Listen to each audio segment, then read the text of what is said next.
Ça y est, de retour en France, déjà sur une ligne de départ.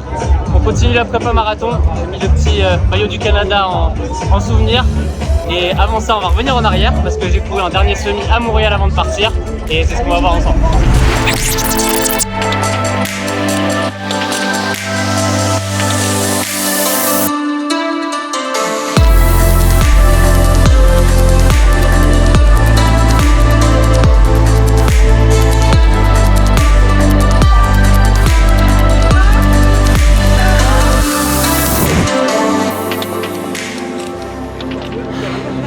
Je suis cuit. Ah, il fait trop beau, trop belle journée, je suis trop content. Il n'y a pas de vent, il y a un petit soleil, il fait frais, alors on va pouvoir s'amuser, ça va être bien. J'aimerais ça entendre les 12 000 personnes faire énormément de bruit. Montréal veut vous entendre continuer! Ce semi fait partie de la liste des sorties longues de mon plan marathon. C'est une des premières à plus de 2 heures et je ne pouvais pas faire mieux que de participer au Marathon de Montréal sur le semi. C'est le dernier événement auquel j'aurais participé au Québec. Un bel au revoir. Car oui, j'ai définitivement quitté le Canada. Et oui, si vous n'avez pas suivi la dernière vidéo, je suis rentré en France. Je ne vais pas m'étendre sur le pourquoi ici. Les raisons sont personnelles, professionnelles. Allez voir la vidéo si ça vous intéresse. En attendant, ça va rien changer à ma prépa marathon. L'objectif, c'est toujours de se rapprocher des 2h30 à Valence. La seule différence, c'est qu'on est au bord de la mer et le vent, il va avoir un petit impact sur l'entraînement. Et les vagues aussi. Ah bah ça fait du bien ça. J'avais chaud, ça rafraîchit. Allez, on retourne à la vidéo. 5, 4, 3, 2, 1.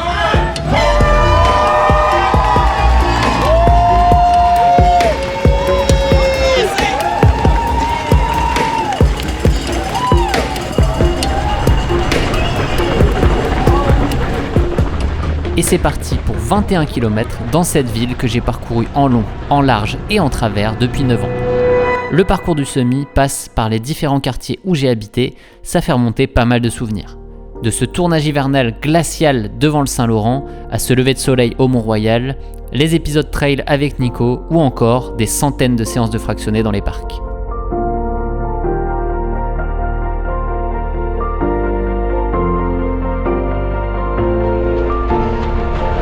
Avec la vue sur Downtown. C'est bien, c'est Downtown, les cônes oranges. On est à Montréal. Salut Philippe. Bon marathon. On a la petite exclue. On a NAC qui est en train de... Les prototypes de gel qui arriveront un jour. À un moment donné. Il y a presque personne qui nous regarde, donc c'est bon. Personne ne le saura.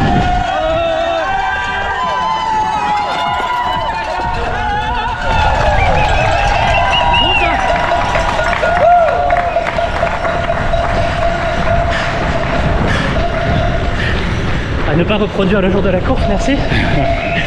Là, j'ai bien profité du public, de l'ambiance qui était vraiment au top sur ce semi de Montréal et mon cardio a direct pris 10 BPM. Il faudra être plus calme le jour J, concentré sur son effort. Les amis, je suis cuit musculairement et je pense que c'est le moment pour un petit retour en arrière pour comprendre comment on en est arrivé là, parce qu'au final c'était le but recherché aujourd'hui. Une belle séance de fête. C'était 10 fois 600 aujourd'hui. Aïe aïe aïe aïe aïe.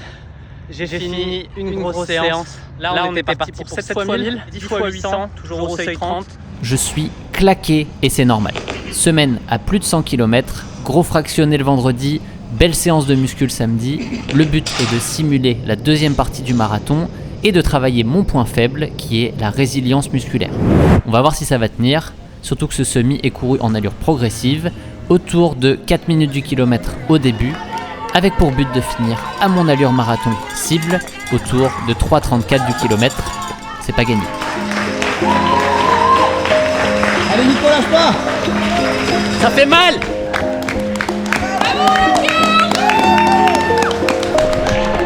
Le 42 c'est dans 10 semaines, aujourd'hui ce sera 21.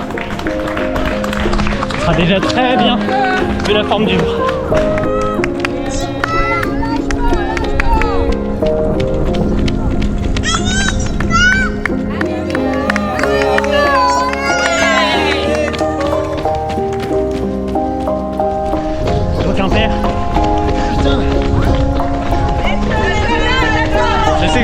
français au moins quand je vois qu'un père.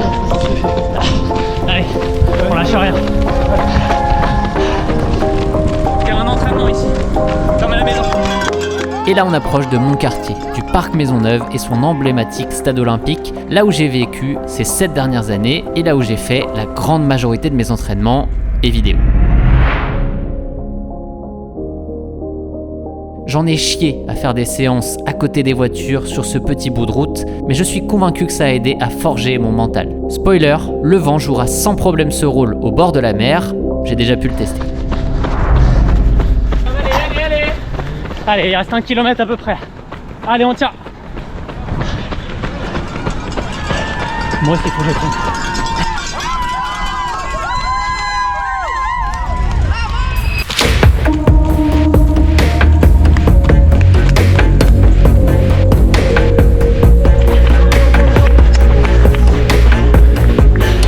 La méga côte à 300 mètres de l'arrivée. Allez.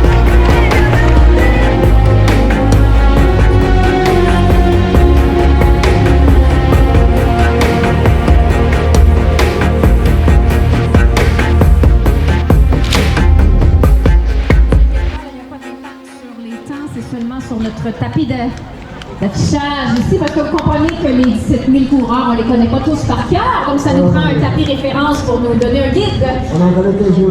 J'ai mal, monsieur Debousse.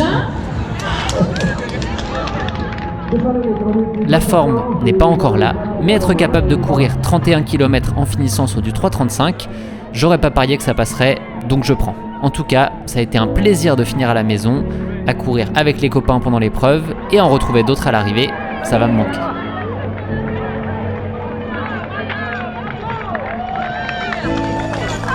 Eh, 31,5 km, hein. Ça fait même un peu plus que ce qu'on avait prévu, donc c'est normal que ça fasse un peu mal aux jambes. Maintenant, c'est semaine de récup.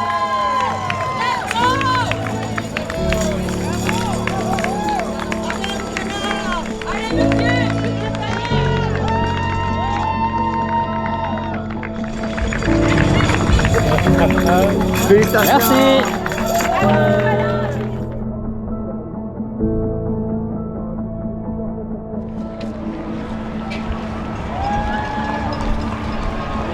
Ça qui est bon.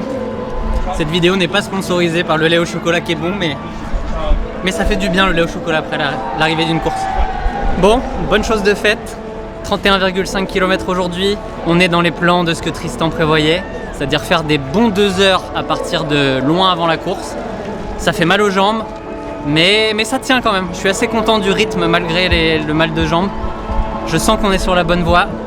Maintenant, affaire à suivre.